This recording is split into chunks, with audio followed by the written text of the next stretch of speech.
Hindi Kim pwedeng Pao! mangyari yan na mawala. Ay, hindi ko nga nakita eh. Siyempre, hindi. Kim Pao ay pa-istorbos kaya iniwan si Darren Espanto.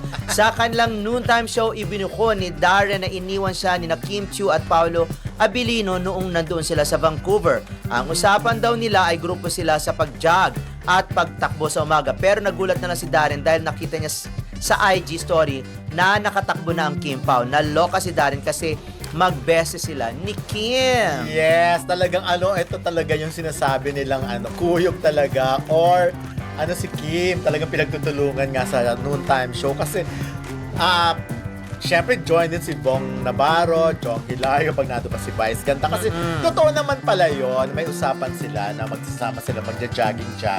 Ang ending, iniwan ni Kim. Pero ako rin naman si Kim, kahit bestie tayo, dito ako sa joggers ko, di ba? Ang bestie, makakaintindi naman yan eh. At pwede pagkakita tayo, bukas na lang tayo mag-jogging. Pero baby time for Paolo. Ito isang maliwanag na buhay na resibo na alam niyo yon na si Paolo talaga hindi siya papayag na ma-share. Kahit sa bestie? O hindi siya papayag na yung kanyang oras ay maibigay sa iba. Kasi yun lang yung time nila eh, 'di ba? Yun lang yung time nila na parang hindi naman sa akin lang parang ang magbesi talaga si Kim at saka yung mga tiga Showtime at saka si Darren yan talaga. Pero kasi si Paolo medyo may sariling mundo yan eh. Gusto niya talaga na pag kanya yung oras, kanya, parang gusto niyang sarilinin si Kim. Ngayon, kung tungkol sa pamilya, kung tungkol sa kapatid, diba, katulad niya, nakita nga natin tong si Paolo nung mag-band, si Kim at saka si John Paul, diba?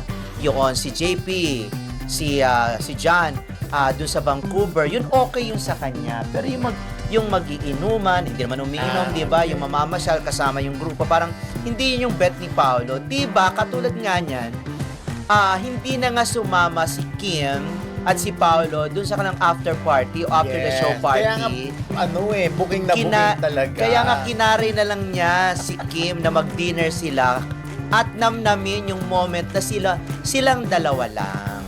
Nakakaloka yung katanong nila si Kim, di ba? Yung, kasama ka ba sa Vancouver? Kasi ang joke nila doon, dahil hindi nila naramdaman ng presensya. Kasi nga, abala ang lola mo sa kanyang Paolo Abilino. At least nakikita natin.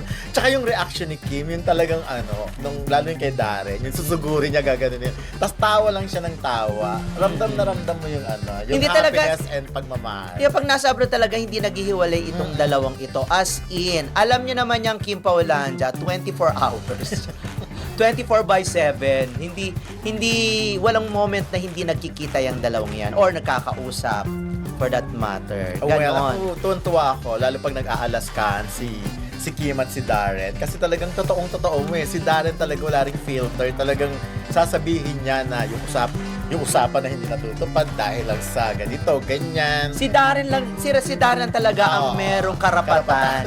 Oo, meron lang talaga siyang power para i-booking si Kim na hindi siya magagalit, hindi mapipikon itong si Kim. Kaya lang iniisip ko, ano reaction ni Paolo kapag binubuking ni Darren yung mga ganyan. Tatawa lang yan. Tumatawa lang. Pangiti-ngiti lang yun. Kasi, totoo naman hindi naman talaga may pagkakaila. Wala sa mga videos or pictures si Kim, halimbawa with the group. Di ba? Wala rin picture with Darren na nagja-jogging. So, hindi talaga maidi-deny. Nagkakataon lang, mas napapatunayan, nagkakaroon ng resibo na eto talaga yung nangyari. Si Paolo na ang daling bumigay, ilang months lang. Bumigay na kaagad kay Kim, di ba? Wow. Doon sa What's Wrong with Secretary, di ba? Sinabi niya parang hindi pa siya ready, di pa siya hindi pa siya buo. Ganyan-ganyan. Tapos nung ginawa na nga nila yung My Love Will Make You Disappear, di ba? Hindi naman umabot to ng ilang buwan yung pagkatapos ng Secretary Kim na yun na, doon na nagsimula at hanggang ngayon, as in, si Kim lang talaga ang pwedeng makapagbuo sa isang Paolo Abilino. No? Nakakatuwa naman. At anyways, yung mga nagtatanong, may mga fans din kasi or mga ka-Kim Pao na nagtatanong, dahil na-announce natin na may mga nag-sponsor for subscription, diba? So, ayun na, may mga tumatawag kanina, baka pwedeng maambunan sila dun sa for subscription na yon. At in-inform ko naman doon yung mga ibang gusto ring mag-sponsor. But anyways, hintayin na lang natin. Anyways, malapit na rin naman. Oo, eto nga si Corazon Dulal Pilpang, sabi niyang ganon, anong tawag dito, loyally siya ng Kim Pao enthusiast at bilang isang retiree na siya, ay yung saya na naibigay sa kanya sa panonood kay Kim ay kumbaga malaking tulong para sa kanya. At nakausap ko si Malu sa Japan. At sabi niya gano'n, nanonood pala talaga siya kahit in reply. Talaga? O, reply pala siya. And then, sabi niya gano'n, dahil medyo nasa grave ship ang kanyang trabaho. Nagtatrabaho siya sa food company. Nakaka-relax yun para sa kanya. Dahil hindi rin naman madali yung trabaho niya dahil maluwig dun sa lugar. And then, sa madaling araw nga siya nagtatrabaho sa gabi. Ayun. Pero at least marami tayong naitatawag. Kumbaga nagiging factor din tayo para at least magbigay ng happiness sa mga Kim Pao fans. Ayun. Ayon sa mga nakasaksi, tila abala sina Kim Chiu at Paulo Avellino sa kanilang pribadong pag-uusap at bonding, dahilan upang pansamantalang hindi nila napansin si Darren Espanto na kasama rin sa event. Ayon pa sa ilang netizens, mukhang mas pinili ng Kim Pao ang mag-focus sa isa't isa kaysa makihalubilo sa iba, kaya nagmukhang iniwan si Darren sa isang tabi. Gayunman, may ilan ding nagsasabing walang mali siya ito. Baka naman simple lang na sandaling pagkakataon ng pag-usap ni Kim at Paulo tungkol sa kanilang trabaho o proyekto. Kung totoo man ang balitang ito, makikita dito kung gaano kalalim na ang koneksyon ni Kim Chiu at Paulo Avellino, parehong on-screen at off-screen. Hindi maiwasan na sa dami ng pinagdaanan nila bilang love team, mas nagiging komportable na sila sa isa't isa. Ang ganitong mga eksena kung saan tila ayaw pa istorbo ay nagpapakita ng natural na chemistry at closeness nila na siyang dahilan kung bakit sobrang mahal sila ng mga fans. Para naman kay Darren Espanto, maaring nagkataon lang ang teaming. Alam ng marami na close din siya kay Kim at sa iba pang kapamilya stars, kaya't hindi dapat agad bigyan ng mali siya ang ganitong sitwasyon. Ngunit sa mata ng mga Kim Pao fans, ang bawat ganitong eksena ay parang patikim ng tunay na relasyon na may halong lambing at pag-aalala. Kaya hindi nakapagtataka na mas lalong tumitindi ang suporta at kilig ng mga taga-subaybay sa kanila. Masasabi ko sa balitang ito, ang ganitong mga kwento ay nagpapatunay lang kung gaano ka-strong ang appeal ng Kim Pao tandem. Kahit maliit na eksena, nagiging malaking usapin sa social media dahil ramdam ng mga tao ang tunay na connection nila. Sana lang ay mapanatili nila ang respeto at privacy sa isa't isa. Lalo na kung lumalalim na talaga ang kanilang samahan. Kapansin-pansin na kahit saan sila mapunta, parang may sariling mundo silang dalawa. At yon ang lalong nagpapakilig sa mga fans. Kung totoong ang tila naiwan si Darren Espanto, hindi naman siguro ito sinasadya. Maaring abala lang sina Kim at Paulo sa pag-usap o baka may pinaplano silang project o eksena. Pero sa mata ng publiko, mukhang Kim Pao moment na naman ito. Isa sa mga sandaling parang may spark na di kayang itago sa camera o sa mga taong nasa paligid. Nakakatuwang isipin na sa kabila ng mga intriga at usap-usapan, nananatiling natural at totoo ang samahan ni Kim at Paulo. Ang ganitong balita ay hindi lang nagpapakilig, kundi nagpapakita rin ng kanilang pagiging comfortable sa isa't isa, na madalas ay senyales ng malalim na pagkakaibigan, o baka higit pa ron. Sa kabuuan, masasabi kong ang ganitong mga kwento ay nagbibigay kulay sa showbiz, hindi dahil sa drama, kundi dahil sa authentic connection na ramdam ng mga fans.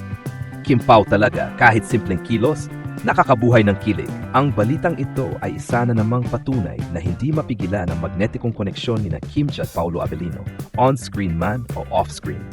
Kapag magkasama ang dalawa, tila natural na lumalabas ang chemistry nila at kitang-kita ng mga tao na may kakaibang spark sa pagitan nila. Kaya nang kumalat ang isyung ayaw pa istorbo at naiwan si Darren Espanto, hindi na napagtataka na ito ay agad na naging mainit na usapan sa social media. Kung tutuusin, hindi naman kailangang bigyan agad ng negatibong kahulugan ng ganitong eksena.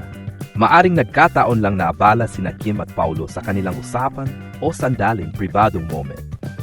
Ang mga artista, tulad din ng ibang tao, ay minsan gusto ring magkaroon ng pagkakataong makapagpahinga o makapagkwentuhan ng walang ibang humahadlang. Lalo na sa kaso ni Kim at Paulo na matagal na magkasama sa mga proyekto, natural na magkaroon sila ng comfortable bond na minsan ay napagkakamalang mas special pa. Para naman kay Darren Espanto, kilala siya bilang mabuting kaibigan ni Kim at Paulo. Marami rin ang nagsasabi na isa siya sa mga taong madaling makasundo sa industriya, kaya't siguradong walang personalan sa nangyaring ito.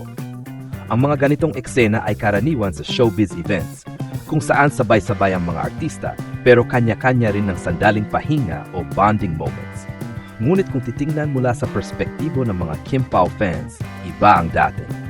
Para sa kanila, ito ay proof na mas lalong lumalalim ang koneksyon ng kanilang paboritong love team.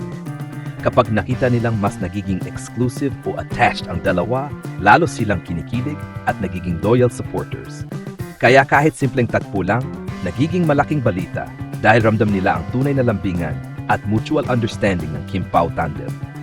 Sa kabuuan, ang ganitong balita ay hindi dapat tingnan bilang intriga, kundi bilang pagpapakita kung gaano ka-komportable at gaano ka-natural sina Kim at Paulo sa isa't isa. Sila ay patunay na minsan, ang tahimik na moments at ayaw pa istorbo vibes ay hindi kawalan ng respeto, kundi tanda ng tunay na koneksyon na hindi kailangang ipaliwanag sa iba. Panghuling pahayag, ang Kim Pao ay isa sa mga love teams na hindi kailangang pilitin ang chemistry. Kasi totoo, ramdam at kusa itong lumalabas. Sa bawat balita tulad nito, mas napapatunayan lang na hindi lang sa harap ng kamera umiiral ang kanilang kilig factor, kundi maging sa mga tunay na sandali ng kanilang buhay. Ayon sa ilang eyewitnesses, naganap umano ang naturang eksena sa isang private event kung saan sabay na dumating sina Kim Chiu, Paulo Avellino at Darren Espanto. Sa unang bahagi ng gabi, magkasama pa raw silang tatlo sa isang grupo, ngunit kalaunan ay napansin ng mga tao na tila nagkahiwalay. Sina Kim at Paulo ay nagtungo sa isang tahimik na bahagi ng venue, habang si Darren ay naiwan kasama ang ibang bisita. Marami ang nagkomento online na mukhang ayaw pa istorbo si Kim Pao sa isa't isa at tila mas gusto nilang mag-usap ng pribado. Ang ilan naman ay nagsabing baka may pinag-uusapan silang tungkol sa isang bagong proyekto o eksena sa kanilang serye, kaya mas pinili nilang mag-focus at huwag munang makihalubilo. Sa kabilang banda, cool lang umano si Darren Espanto at hindi naman ito issue para sa kanya. Ayon sa isang malapit na source, sanay na raw si Darren sa ganitong sitwasyon dahil alam niyang sobrang close sina Kim at Paulo at bilang kaibigan, marunong siyang magbigay ng espasyo. Dagdag pa rito, napansin din ng fans na matapos ang naturang event, may mga bagong litrato at behind-the-scenes clips na lumabas online kung saan makitang magkasama ulit ang tatlo na nagpapatunay na walang alitan o tampuhan sa kanila. Pwede ring idagdag na angle. Maaring nagpahinga lang sina Kim at Paulo dahil galing sila sa sunod-sunod na tapping para sa kanilang serye. Posibleng may special announcement na pinaghahandaan nila, kaya't kailangan nilang mag-usap ng masinsinan. May mga fans din na nagsabing Kim Pao lang ang may sariling mundo. Kaya kahit maraming tao, parang silang dalawa lang ang nakita ng isa't isa.